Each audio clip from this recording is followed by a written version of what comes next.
नरेश मीणा का थप्पड़ कांड अभी तक भी रुकने का नाम नहीं ले रहा है।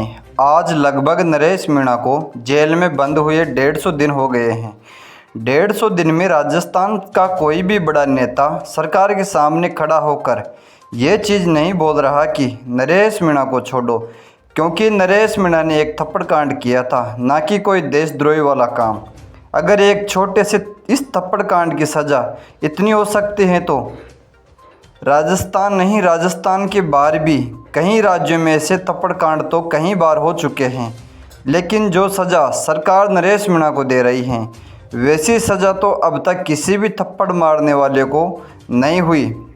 हालांकि आपको बता दें कि नरेश मीणा के साथ साथ जो नरेश मीणा के समर्थक थे, बताया जाता है कि नरेश मीणा के साथ साथ 20 से 25 लोग और भी गिरफ्तार हुए थे, जिनको तो सरकार ने लगभग 10 से 15 दिन बाद ही जेल से छोड़ दिया था। लेकिन नरेश मीणा को आज लगभग 5 महीने पूरे हो चुके हैं। उसके बाद भी नरेश मीणा को सरकार छोड़ना नहीं चाहती। सरकार नरेश मीणा से क्या चाहती है? क्या भगत सिंह की तरह ही नरेश मीणा को भी फांसी होगी? क्या नरेश मीणा ने एसडीएम अमित चौधरी के थप्पड़ मारकर गलत काम किया है? हालांकि यह आपको बता दें कि कानून के तौर पर देखा जाए तो नरेश मीणा ने एक ड्यूटी पर तैनात एसडीएम अमित चौधरी को थप्पड़ मारा था, लेकिन उसका भी कोई सॉल्यूशन तो होता है। कोई अगर भूल चूक में या अपने अधिकारों की मांग करने के लिए किसी भी सरकारी अधिकारी को थप्पड़ मार देता है या उसका विरोध करता है तो कोई बड़ी बात नहीं है, क्योंकि ये कानून में सबको अधिकार है कि अगर कोई भी सरकारी अधिकारी हो या कोई दमदार आदमी हो, अगर वह किसी भी चीज़ को जबरन से करवाना चाहता है जिसका लोग विरोध करना चाहते हैं और वह अपने धन बल के कारण उस काम को करवाना चाहता है, तो कोई आम आदमी भी उस चीज़ का विरोध कर सकता है। ऐसा ही नरेश मीणा ने किया।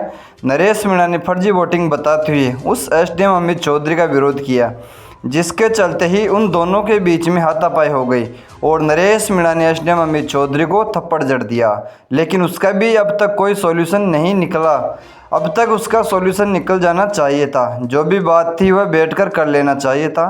वह सरकार के सामने कानूनी तौर पर समझौता हो जाना चाहिए था, लेकिन आज तक भी नरेश मीणा का समझौता नहीं हुआ। अब आगे क्या होगा? क्या सरकार की आगे की प्लानिंग है, या यूँ कहे कि सरकार की अब क्या मंशा है? यह चीज़ तो अब देखना होगा। हालांकि सरकार ने नरेश मीणा को जब से अरेस्ट करके जेल में अंदर डाला है, तब से नरेश मीणा के समर्थकों व नरेश मीणा के परिवार को सरकार बार बार तारीख पर तारीख हाल ही में नरेश मीणा के लिए कहा जा रहा था कि 23 अप्रैल को नरेश मीणा जेल से छूटेंगे, लेकिन आज नरेश मीणा की 23 अप्रैल भी निकल चुके हैं और अभी तक भी ये नरेश मीणा जेल से नहीं छूटा।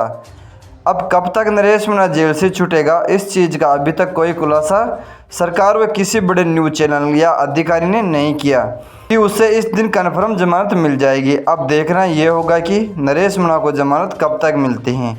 आप हमें कमेंट करके ज़रूर बताइए कि नरेश मीणा को जमानत कब तक मिल सकती है व सरकार नरेश मीणा के बारे में क्या सोच रखती है।